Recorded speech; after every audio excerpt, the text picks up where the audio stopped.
So Issa Tchiroma has just made a move that basically rewrites the entire playbook for Cameroon's post-election crisis. After a week where nobody really knew where he was, and after Nigeria flat out refused to hand him back to Cameroon, he has quietly moved out of Nigeria and resurfaced in the Gambia. And get this, he is under official government protection right now in the Gambia. This development is hitting at a particularly delicate moment because it comes right after his controversial announcement that his party is going to boycott Cameroon's upcoming regional elections. That decision alone, it has sparked some serious debate inside the opposition. They are not just symbolic elections. They are elections that determine who is going to control the regional councils that basically shape local governance and political representation across the country. And there's a lot of people who believe that withdrawing from these elections, it could weaken the entire movement for change, reduce opposition visibility, and essentially hand the ruling party uncontested power at what is really a critical moment.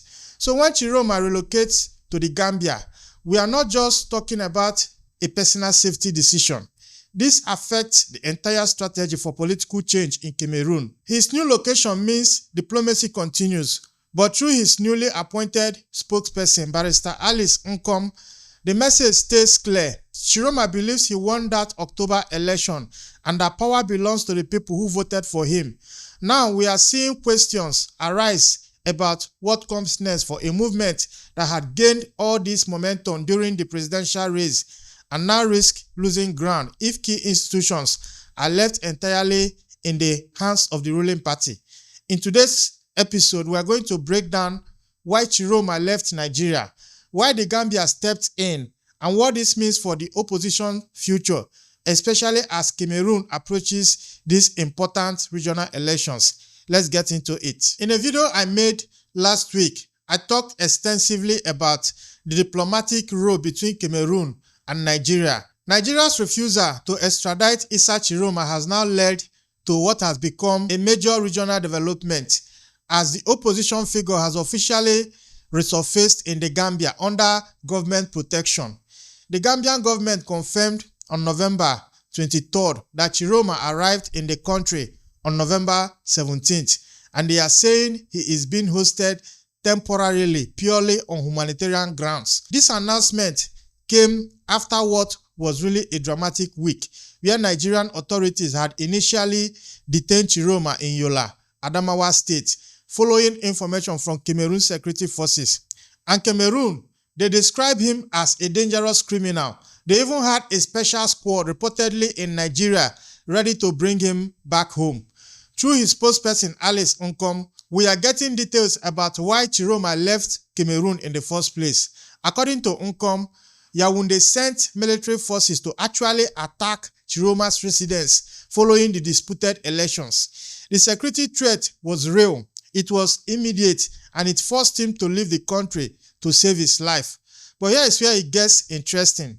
When Nigerian authorities realized who they had detained, not some fugitive criminal, but Cameroon's main opposition presidential candidate, everything changed.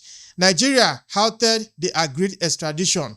They placed Tchiroma under protective custody instead. The decision created immediate diplomatic tension between Nigeria and Cameroon, which had been intensifying calls for his arrest since he left Cameroon.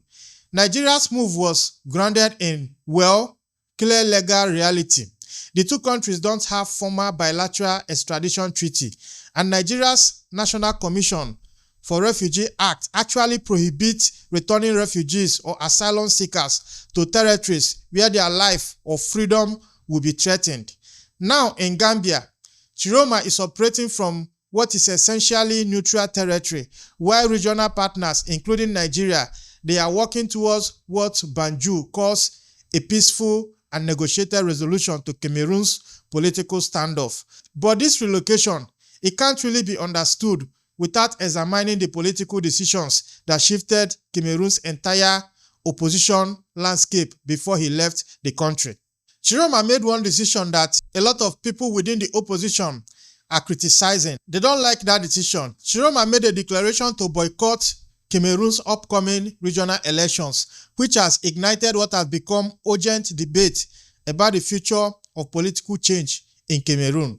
Through his spokesperson, Barrister Alice Nkom, Tchiroma announced that his party, the Front for National Salvation of Cameroon, they are going to boycott the regional elections. Now, Nkom, the newly appointed spokesperson for Issa Tchiroma, she is a veteran human rights lawyer who recently accepted the role of spokesperson, and she emphasized in a recent interview that Tchiroma remains committed to his mandate from the people, but he can't operate under normal conditions while this security threat persists. This decision, it stunned and shocked many within the opposition movement who see these elections as critical instruments for maintaining pressure on the ruling regime. The boycott means opposition voices are going to be absent from regional councils at precisely the moment when institutional presence matters the most. And these aren't ceremonial positions we are talking about here. Regional councils control local governance, resources, and political representation within Cameroon's 10 regions. The elections are indirect. Municipal councillors and traditional chiefs, they serve as grand electors who choose 90 regional councillors per region. Without opposition participation, the ruling Cameroon's People's Democratic Movement basically gains uncontested control over institutions that determine political direction at the regional level. Political analysts have been pretty direct in their assessment of these decisions. Opposition voices are calling the boycott decision a monumental political blunder that may set back the movement for change in Cameroon. They are arguing the boycott was announced without any viable alternative strategy. The concern centers on what is really a fundamental question. If the opposition abandons institutional politics, what leverage remains to challenge a regime that has perfected the art of authoritarian control over 43 years? The message that is resonating across opposition circle is this: boycotts don't weaken dictatorships, they strengthen them. Historical patterns across Africa show that election boycotts rarely weaken regimes, they entrench them. Talking about historical precedent, I have an example from Kenya and the Democratic Republic of Congo, and they reveal how election boycotts have repeatedly weakened opposition movements, and well, they eventually empowered entrenched regimes. In Kenya, you had Raila Odinga's decision to boycott the October 2027 presidential rerun after the Supreme Court annulled the initial election results, and that ultimately strengthened the incumbent position.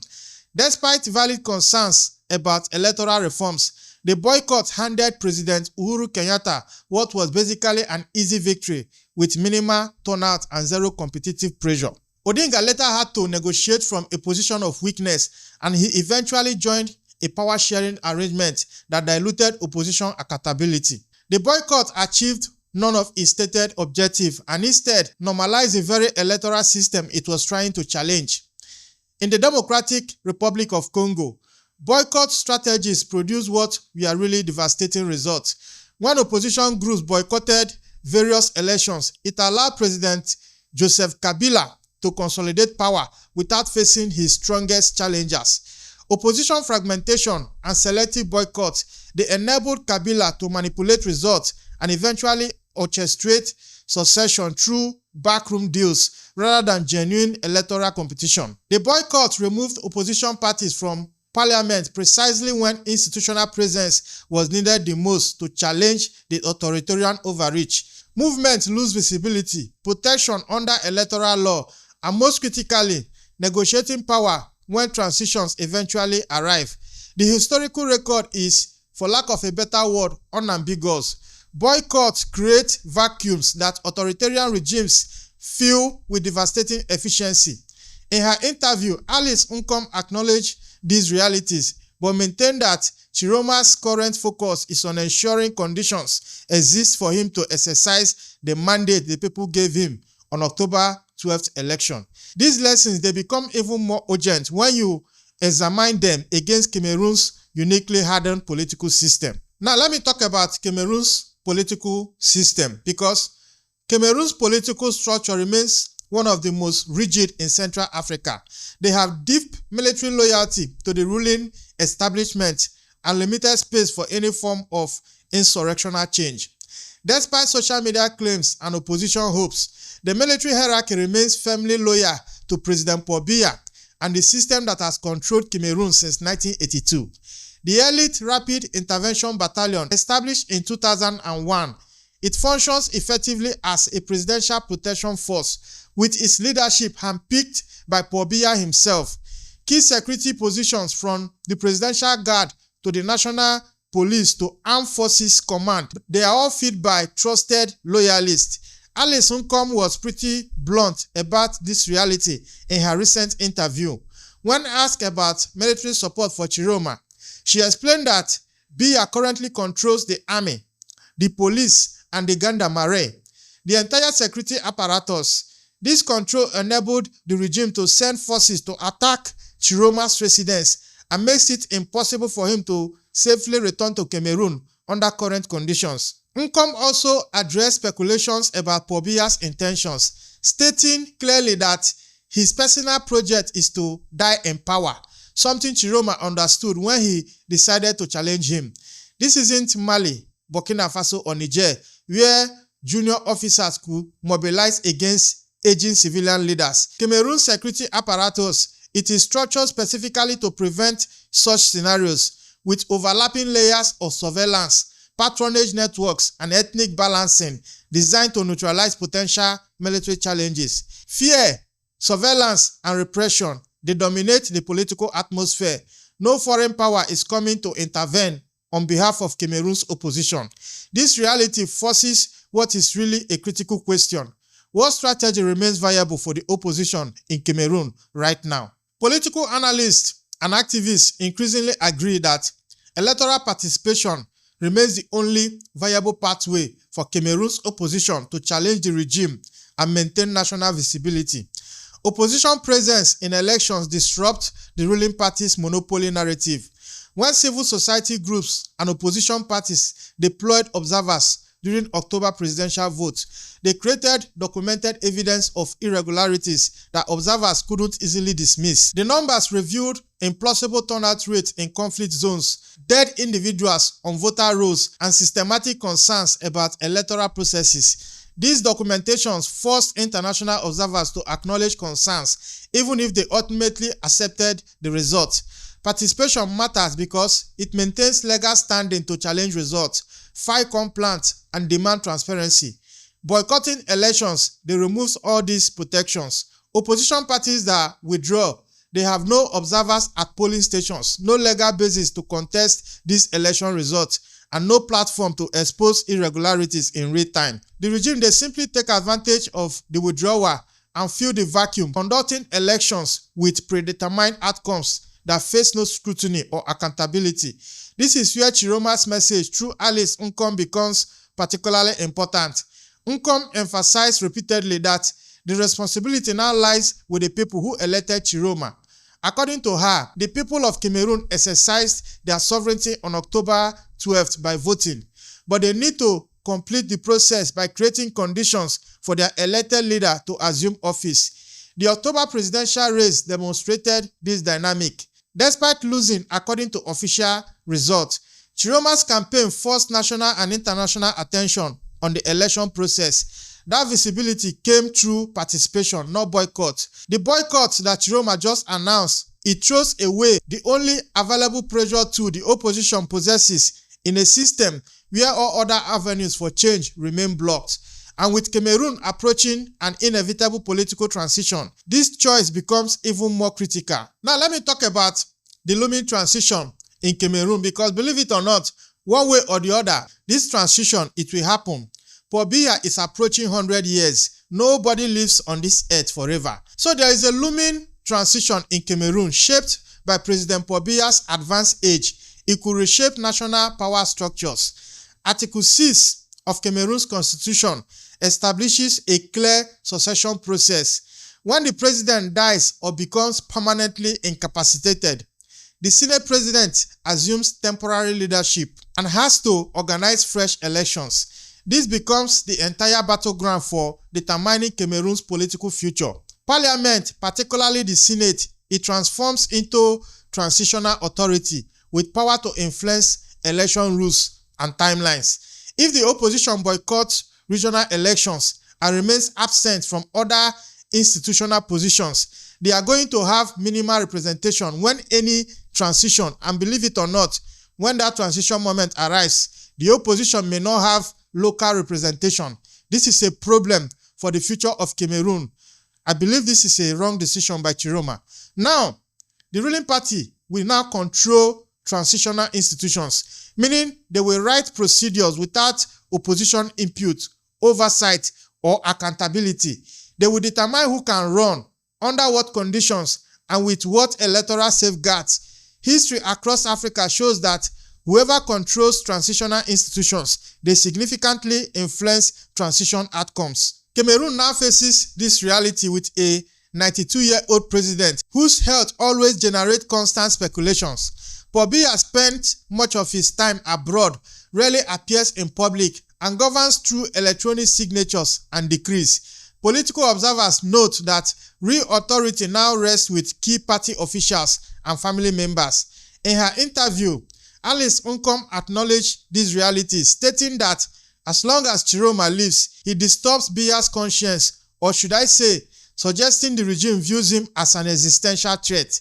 The transition isn't theoretical, it is inevitable given demographic realities. Boycotting the elections that determine who holds power at regional and local levels, it could politically marginalize Tchiroma and his movement for Cameroon's next chapter entirely. Tchiroma's move to the Gambia now sits at the center of these uncertainties, raising questions about the opposition's future direction. Issa Tchiroma's relocation to the Gambia introduces a new layer of uncertainty and strategy into Cameroon's opposition landscape, basically redefining what is possible in the months ahead. Safety in Gambia allows Tchiroma to continue diplomatic engagement without the immediate threat of arrest that he faced in Cameroon. Gambia's confirmation that it is working with regional partners like Nigeria signals that back-channel negotiations are continuing, possibly involving the African Union and regional bodies. Gambia's role, it mirrors its own democratic transition experience when regional pressure forced former President Yahya Jammeh into exile after he rejected electoral defeat back in 2017. The Gambia positions itself as a neutral mediator here, potentially hosting discussions about political resolution frameworks. But exile also carries risk. Through Alice Nkom, Tchiroma's position remains that he can't operate under normal presidential conditions while outside Cameroon. Nkom emphasized that Tchiroma is ready to work but needs the people who elected him to create proper conditions for him to assume office. When pressed about strategy, Nkom declined to reveal details publicly, stating that she only communicates what Tchiroma authorizes and that strategic matters can't be disclosed on public platforms. This restraint suggests planning continues behind the scenes, but the boycott decision compounds challenges by removing opposition presence from institutional platforms that provide representation and legitimacy. Cameroon needs institutional presence before any eventual transition arrives. The opposition has to decide between emotion and strategy, between symbolic resistance and practical power accumulation. Regional elections offer an opportunity to position challengers inside the system before any future political shift reshapes everything. The stakes extend beyond just party politics to ordinary Cameroonians who face armed conflict in the Anglophone regions, economic stagnation, and governance challenges. The movement now stands at a crossroad. Nkom's repeated emphasis that the people must complete what they started in October 12th reflects Tchiroma's belief that power belongs to the people, not the president. But translating that principle into political reality requires more than just rhetoric. It is going to take more than just words. It demands strategic institutional engagement and sustained popular mobilization. What happened next could reshape Cameroon's political future for an entire generation. Now, if you have watched to this point, this is Frontline Africa. This is where we talk about geopolitics from Africa's own point of view.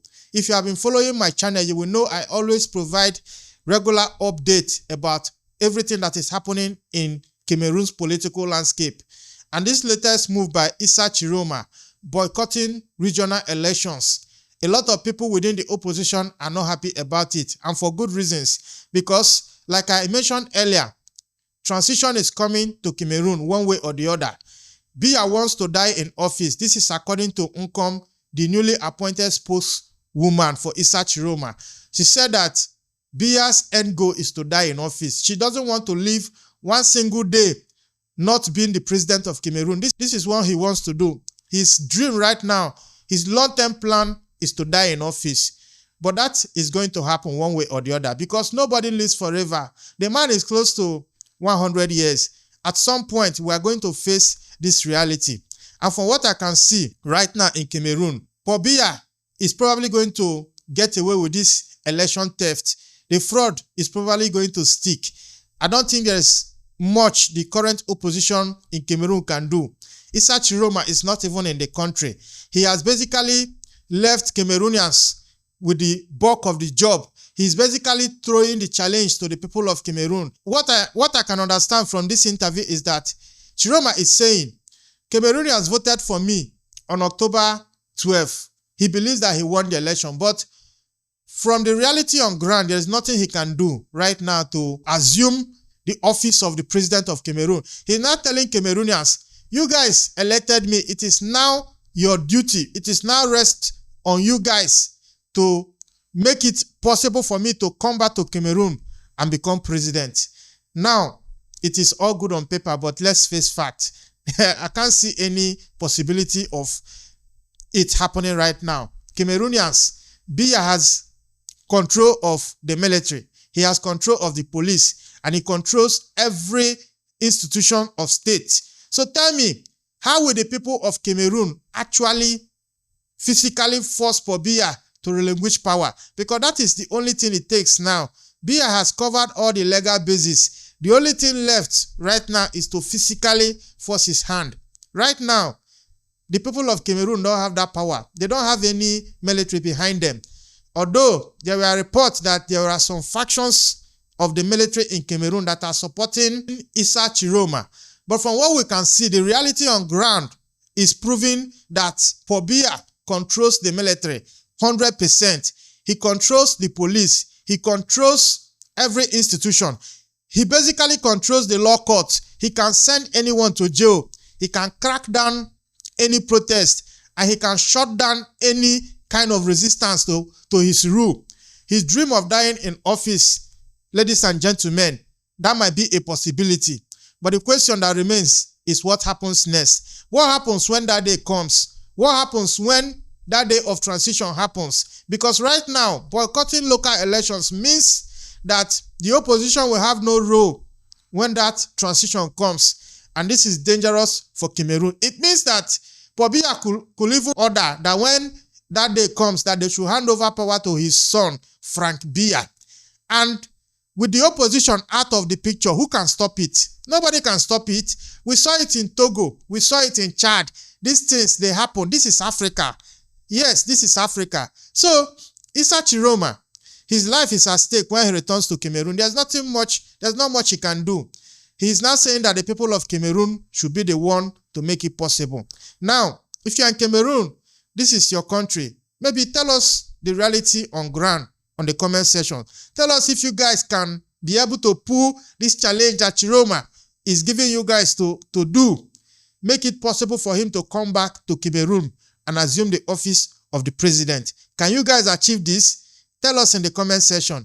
And if you want to continue to see my updates about Cameroon, about geopolitics, about everything happening in Africa, maybe consider to subscribe and turn on those notifications so you can always see my content. I am still your host, Ezekiel Enejeta, and I will see you in the next one. It's a bye-bye for now.